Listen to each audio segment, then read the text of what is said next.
Haleluya, puji Tuhan. Hari ini Yesus kuatku datang lagi untuk memberi kebenaran firman Tuhan bagi kita semua. Baik Bapak Ibu, sebelum itu mari kita bersatu di dalam doa. Haleluya, terima kasih Bapa dalam sorga, Bapa yang kami panggil di dalam nama Tuhan Yesus Kristus. Keberadaan kami hari ini Tuhan, semua karena kasih dan penyertaan Tuhan dalam hidup kami. Engkau Allah yang baik dalam kehidupan kami.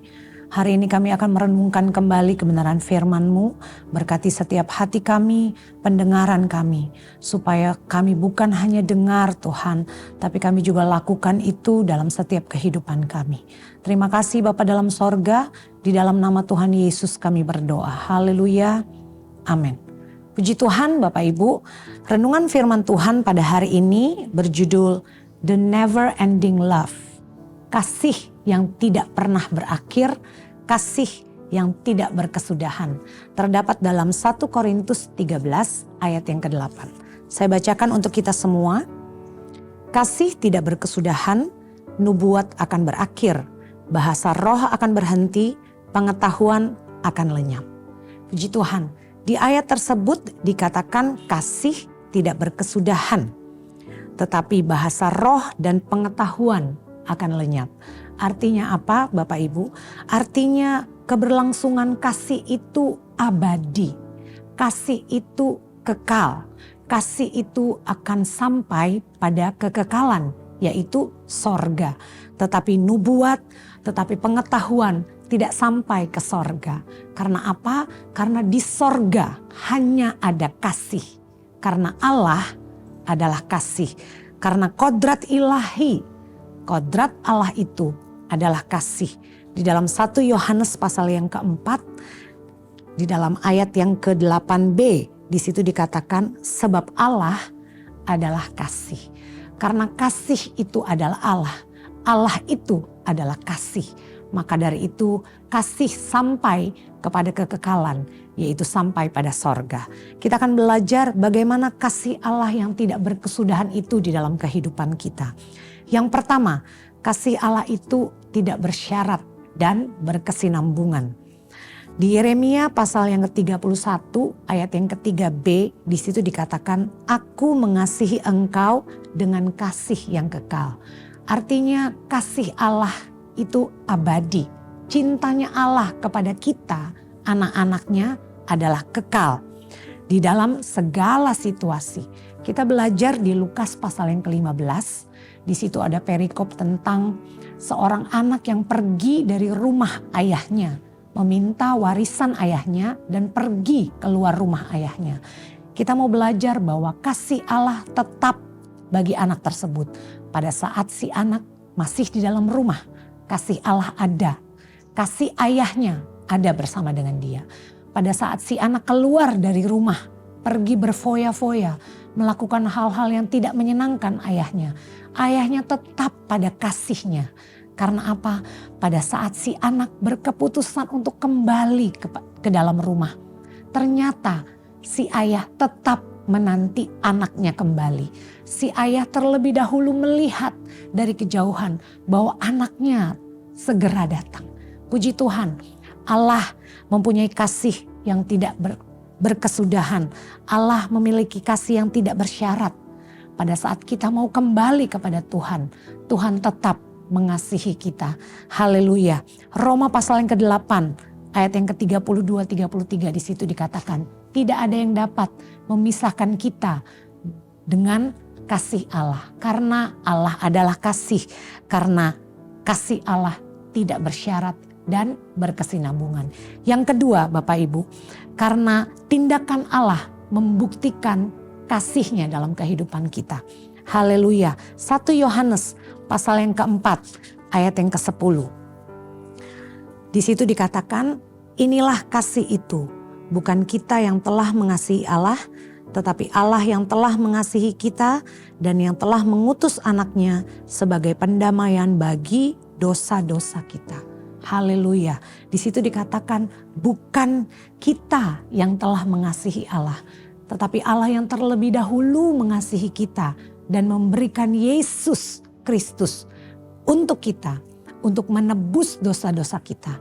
Yesus yang mati, Yesus yang bangkit. Untuk apa? Supaya kita yang seharusnya mati dalam dosa, kita bisa hidup di dalam kasih-Nya Tuhan. Haleluya. Sekali lagi, tindakan Allah membuktikan kasih-Nya di dalam kehidupan kita. Roma pasal yang ke-5 ayat yang ke-8. Di situ dikatakan, akan tetapi Allah menunjukkan kasih-Nya kepada kita oleh karena Kristus telah mati untuk kita ketika kita masih berdosa. Puji Tuhan, begitu besarnya kasih Allah di dalam kehidupan kita. Karena Allah menyediakan Kristus bagi kita untuk kita tidak hidup lagi di dalam dosa. Tetapi dengan kasih Tuhan, dosa-dosa kita sudah terhapuskan. Karena Dia sudah mati bagi kita dan menebus segala salah dan dosa kita. Haleluya. Yang ketiga, bagaimana dapat dikatakan kasih Allah itu tidak berkesudahan dalam kehidupan kita. Kasih Allah tidak berkompromi terhadap dosa. Haleluya. Di dalam Maleakhi pertama ayat yang kedua dan ayat yang ketiga. Di situ firman Allah mengatakan, aku mengasihi Yakub tetapi aku membenci Esau. Ayat ini bukan berarti bahwa Allah membenci pribadi kita, Bapak Ibu. Ayat ini tidak berarti Allah membenci pribadi kita. Allah sangat mengasihi kita. Allah memberikan anaknya yang tunggal bagi kita, menebus dosa-dosa kita.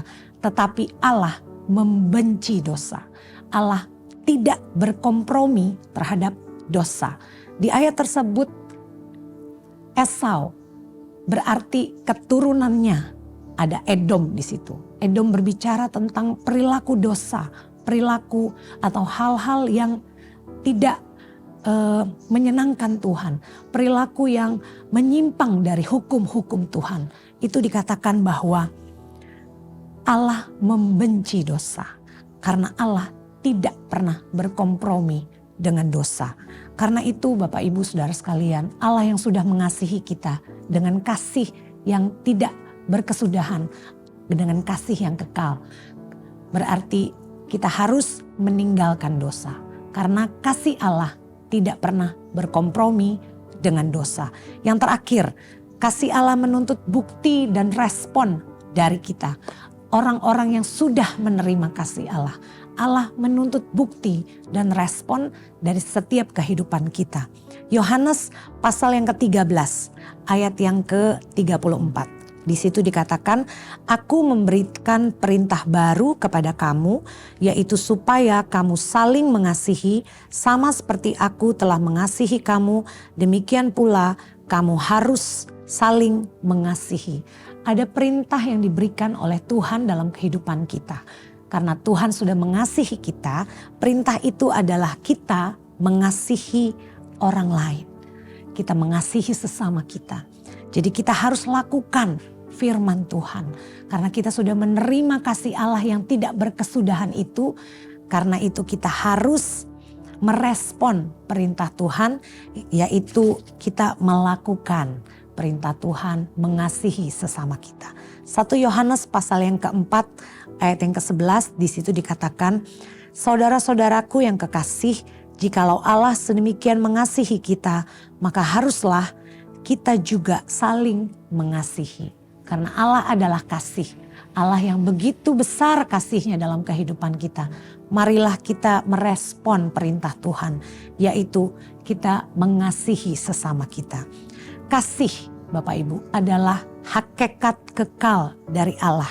Karena itu kasih Kristus harus menjadi ciri dari hidup kita, orang-orang Kristen, orang-orang yang dikatakan percaya kepada Yesus. Dan kasih Kristus ini yang harus selalu kita utamakan dalam kehidupan kita, dalam seluruh eksistensi kehidupan kita, dan juga dalam pelayanan-pelayanan kita. Puji Tuhan, kiranya firman Tuhan, renungan firman Tuhan hari ini memberkati kita. Mari kita bersama-sama bersatu dalam doa. Haleluya. Kami mengucap syukur kepadamu Bapa yang baik. Karena Engkau Allah yang begitu luar biasa dalam kehidupan kami. Kasih-Mu kekal Tuhan, kasih-Mu tidak pernah berkesudahan, kasih-Mu abadi bagi kami Tuhan. Tetapi kami yang masih berdosa ini Tuhan, kami mohon ampun karena kami seringkali tidak mengerti Tuhan apa yang harus kami lakukan untuk kami merespon kasih Tuhan yang luar biasa itu dalam hidup kami. Ajar kami dari firman-Mu Tuhan, untuk kami melakukan setiap kebenaran firman-Mu, untuk kami juga mengasihi setiap saudara-saudara kami Tuhan, sama seperti Engkau mengasihi setiap kehidupan kami. Terima kasih Tuhan Yesus, terima kasih. Perbaharui setiap hati kami, perbaharui setiap kehidupan kami, supaya sepanjang hari ini Tuhan, sepanjang kehidupan kami, hanya kasih Tuhan yang terpancar keluar dari hidup kami. Supaya banyak orang melihat ada Yesus yang hidup di dalam kehidupan kami. Terima kasih Bapa dalam sorga. Kami berdoa dan mengucap syukur di dalam nama Tuhan Yesus Kristus. Haleluya. Amin. Puji Tuhan, bersama Yesus aku kuat.